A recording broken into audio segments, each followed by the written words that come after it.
दोस्तों नमस्कार। आज हम बात करने जा रहे हैं यूएस इंडिया के बीच में 2025 में जो अभी ट्रेड वॉर चल रहा है उसके बारे में। 2025 में इंडिया और अमेरिका के बीच में एक नई खींचतान शुरू हो चुकी है और ये सिर्फ तेल की कीमतों का मामला नहीं है। ट्रंप सरकार ने इंडियन गुड्स पर 50% का टैरिफ लगा दिया है क्योंकि हम रसिया से सस्ता तेल खरीद रहे हैं। आज हम इस मुद्दे को फैक्ट और डाटा के साथ समझेंगे और देखेंगे कि इंडिया के पास इससे निपटने के क्या क्या ऑप्शंस अवेलेबल हैं। सबसे पहला फैक्ट पे बात करें रशियन ऑयल इंपोर्ट का। 2021 से 2025 के बीच में यदि आप कंपेयर करते हैं तो 2021 में रशियन ऑयल शेयर जो इंडियन मार्केट में लेस देन 2% था, 2% से भी कम था, जो कि 2024-25 में बढ़ के 35% हो गया, लगभग में 17 टाइम्स, 17 गुना ज्यादा। अच्छा, आप सोचेंगे इसके पीछे रीजन क्या है? Price gap.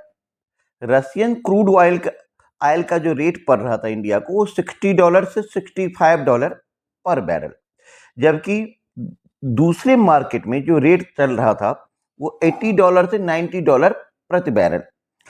इसका इम्पैक्ट इंडिया पे क्या आया? इंडिया को सस्ते में तेल मिला, इन्फ्लेशन कंट्रोल में रहा, इकोनॉमी स्टेबल रही। यूएस को इससे क्या प्रॉब्लम हुआ? सैंक्शंस के बावजूद रशिया को रेवेन्यू मिल रहा है जिससे यूक्रेन वॉर को फंडिंग हो रही है, ऐसा यूएस का मानना है। अब इसका सॉल्यूशन क्या है? रशिया से इंपोर्ट ग्रेजुअली 20 to 25% तक रिड्यूस करना ताकि यूएस को सिग्नल मिले कि हम फ्लेक्सिबल हैं। या दूसरा रास्ता हो सकता है कि हम मिडिल ईस्ट, यूएई, सऊदी अरब और इराक से इंपोर्ट बढ़ाना ताकि सप्लाई सिक्योर रहे और प्राइस में कोई ज्यादा का फ्लक्चुएशन ना रहे। सेकेंड पॉइंट आज हम बात करने जा रहे हैं यूएस टैरिफ का इकोनॉमिक इफेक्ट। 2024 में इंडिया का एक्सपोर्ट यूएस को $118 बिलियन का था। 50% टैरिफ से ज्यादा लग जाने से जो हिट होने वाला सेक्टर है वह है textile, jewellery, steel, leather, goods, pharma, packaging. और इससे जो इंडिया का लॉस होगा पर ईयर वो $8 से $10 बिलियन पर ईयर। सॉल्यूशन क्या है इसका? कि यूएस मार्केट पे डिपेंडेंसी को कम करो, आप यूरोपियन यूनियन की तरफ जाइए, एशियान की तरफ जाइए, अफ्रीका में एक्सपोर्ट को पुश करिए। डोमेस्टिक प्रोडक्शन कॉस्ट कम करने के लिए फ्यूल, लॉजिस्टिक और टैक्सेशन का रिफॉर्म करना भी काफी जरूरी है। थर्ड पॉइंट आज हम बात करने जा रहे हैं डिफेंस डील का। इंडिया अमेरिका से जो डिफेंस डील करने वाला था उसमें था स्ट्राइकर इन्फेंट्री व्हीकल्स $3 बिलियन का। सेकेंड था जेवलिन मिसाइल $1.5 बिलियन का। थर्ड था P-81 एयरक्राफ्ट $2 बिलियन का। ऐसा रिपोर्ट आ रहा है कि डिफेंस टॉक्स जो है तो इंडिया पॉज कर दिया है। इससे इंडो पैसिफिक सिक्योरिटी कोऑपरेशन पे असर पड़ेगा। इसका सॉल्यूशन क्या है? डिफेंस परचेज में डाइवर्सिफिकेशन।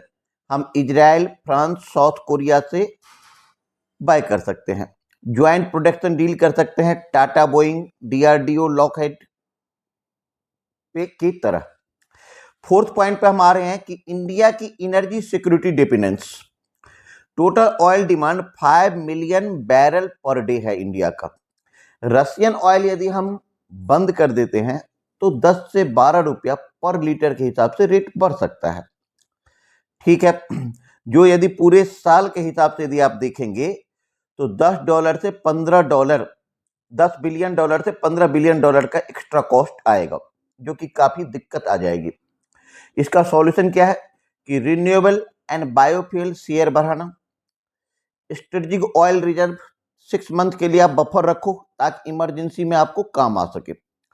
फिफ्थ पॉइंट, जो रशिया के साथ डिफेंस लिंक है, इससे भी यूएस को प्रॉब्लम है।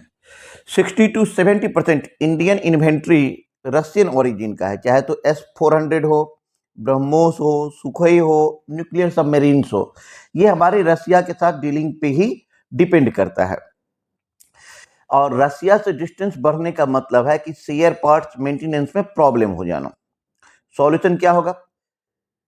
कि हम रशिया पे के साथ अपने संबंध को ठीक रखे, खास करके डिफेंस सेक्टर में, और कुछ अल्टरनेट रास्ता भी हम तलाश करें।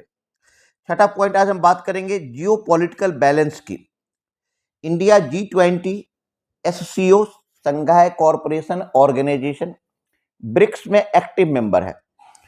मतलब यूएस के साथ भी इंडिया है और रसिया के साथ भी है। रसिया के साथ इंडिया G20 में है, SCO में है, ब्रिक्स में है, जबकि यूएस के साथ G20 में है, क्वाड में है और भी कई जगह है।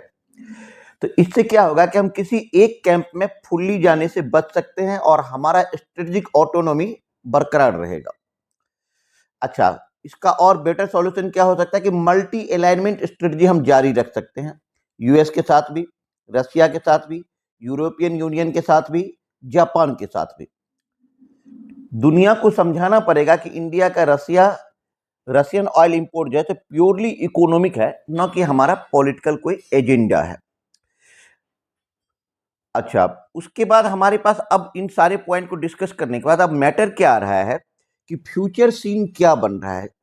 पहला जो सीन यहाँ पे निकल के आ रहा है कि इंडिया रशियन ऑयल को यदि इंपोर्ट कम करता है तो यूएस हो सकता है कि टैरिफ में थोड़ा सा छूट डाल दे, थोड़ा कम कर दे, डिफेंस डील को रिज्यूम कर ले।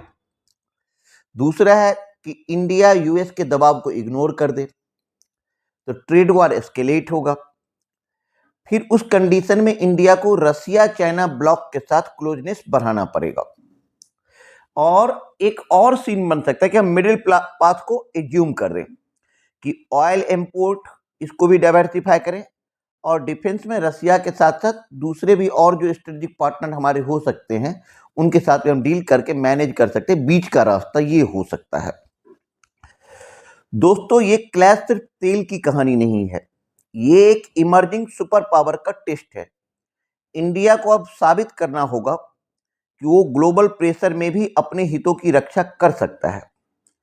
आपके हिसाब से इंडिया को रशियन ऑयल छोड़ना चाहिए और यूएस के साथ खड़े होना चाहिए, या हमें रसिया के साथ ही रहना चाहिए? क्योंकि रसिया हमारा time tested all weather friend है जो हमें कभी भी धोखा नहीं दिया।